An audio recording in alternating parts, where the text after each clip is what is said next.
Hey dudes, it's Matt again, and I'm sitting down to do another one of those oh so rare commentaries again, but I think this one will be pretty fun and should actually be good info for new and old subscribers alike. It's actually a video I meant to make a couple weeks ago for New Year's, but I ended up getting really sick over New Year's and I lost my voice, so I couldn't really do it. But yeah, as the title says, the library is now a year in, and I wanted to take some time to reflect on that year and how crazy and fun it's been to build this project, as well as give you guys some context on how the whole thing got started. So it was actually New Year's Eve 2011, and my brother and I were playing Modern Warfare 3 at home, destroying some Christmas noobs, and while playing we encountered some racist idiot and politely asked him to shut up, and he of course took offense to that and sent a trio of messages, and those 3 messages I recorded on my iPhone just for kicks, and I still have them, and actually here is the recording of those original 3. Nigger, you're the one jumping on here and talking trash to people. No one asked your opinion. Why don't y'all go be in a party chat and go fuck each other and talk to each other and leave me the fuck alone? Nobody asked you, asshole. Only a nigger is so stupid that you get onto an Xbox Live game and talk crap. That's like a low-life scum. Shut the fuck up! And then you little pricks are going to send me messages. I don't want messages from you. I don't give a fuck. Usually I mute everybody not on my friends list.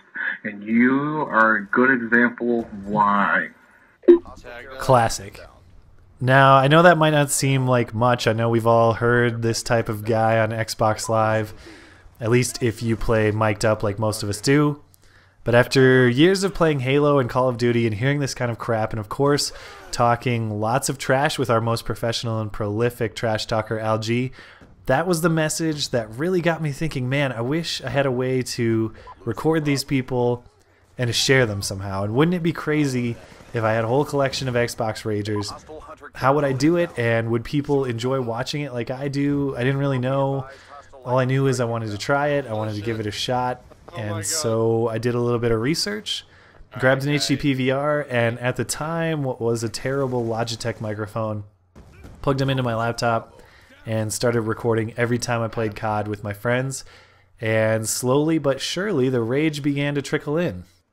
And as all this rage trickled in, you know, it was funny every time, and every conversation we had, we got better at making it funnier and doing it in a more entertaining way.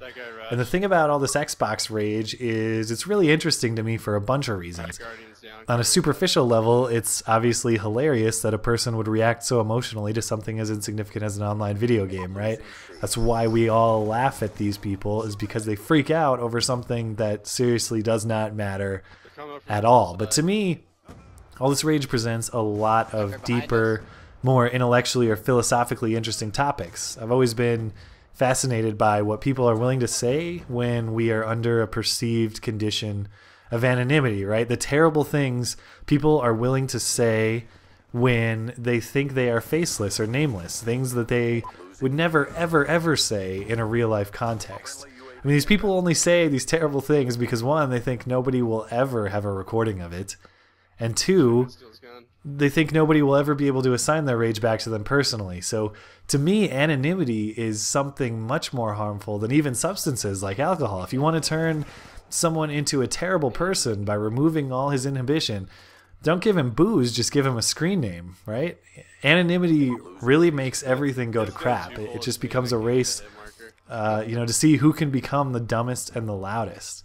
And these people, when they think they're acting in an environment where there's absolutely no consequence, they just become the lowest common human denominator. So to me, that's always been really, really interesting beyond just kind of the comedy here.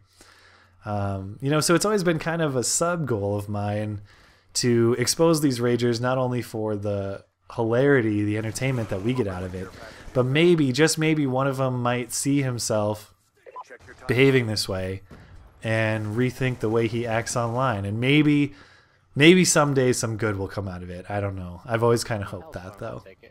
And don't get me wrong, and let me be clear here. I mean, we all rage to some degree. I do all the time, right?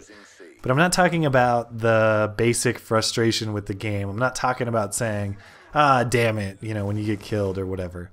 What I'm talking about is the hardcore stuff, you know, going beyond that line and threatening someone's well-being or saying hateful or homophobic or racist things. I'm talking about the types of things that you would be completely humiliated by if you ever did them or said them in real life.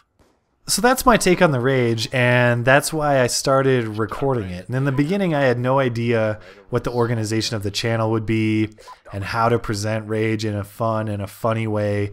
It was just kind of a hodgepodge of angry gamers thrown together in kind of a nonsensical way. But it was still fun and funny, and we attracted a modest group of subscribers.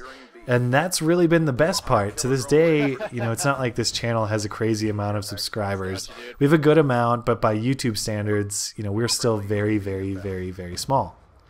But the group we do have is incredible, and I really enjoy making the videos, obviously. I enjoy playing the game, and I enjoy, you know, cutting up all the footage. But sharing the laughs with you guys makes it so much better, and it really motivates me to make a better video for next time and to keep trying and keep improving each time. So if you're one of those guys who comments and likes every single video, sincere thanks from me and the rest of the group, because you keep the project going. And so over the months, I really feel like the channel developed a much clearer organization. We started separating the videos into what you know now as kind of rage sessions for those individuals who go on and on for some time. And then, of course, we have rage tages for those little snippets of rage that aren't enough for a solo video but are hilarious when you put them all together into kind of a montage product. So, of course, I put some time into developing the library's kind of emblem or seal or logo, that awesome eagle with the M16s, you know, whatever you want to call it. But I'm not sure everyone gets it, but it is a mock on the seal for the Library of Congress, because that's always kind of the theme I've hoped to have. Something very ironically official, very ironically classy, a nice official stamp for this big collection of nothing but what I hope are the finest Call of Duty rages on YouTube. And so after I kind of figured out the organization of the channel, the presentation efforts that I'd made in not only the organization, but kind of the new look, the new emblem and all that, all of those efforts were met with some lucky rage finds on Xbox Live. And so through the summer and fall, we found some classic people. I think of the try-hard Rage Coma guys. I think of the Laughter is the Best Medicine guys. And then one of our kind of personal favorites among my friends and I, Azucar.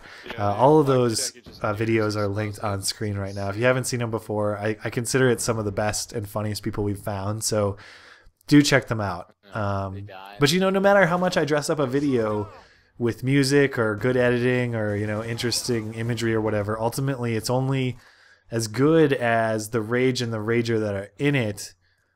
So these people brought some truly amazing rage to the table, and this part of our presentation is simply luck. You know, finding these people through random matchmaking is not talent on my part or the part of any of my friends. It is simple, blind luck, and for that I feel very fortunate.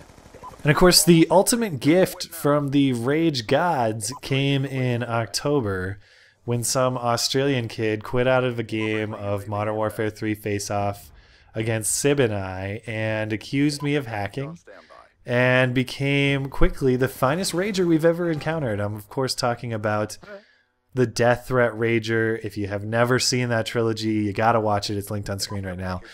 I bring him up not only because he's one of two people to threaten my life, but because he just won't quit. And I personally thought he had stopped his tirade, but he's reemerged. This week he posted a YouTube video saying he has saved up money for the last 2 months to fly to the United States and come to kill me, which is, of course, hilarious.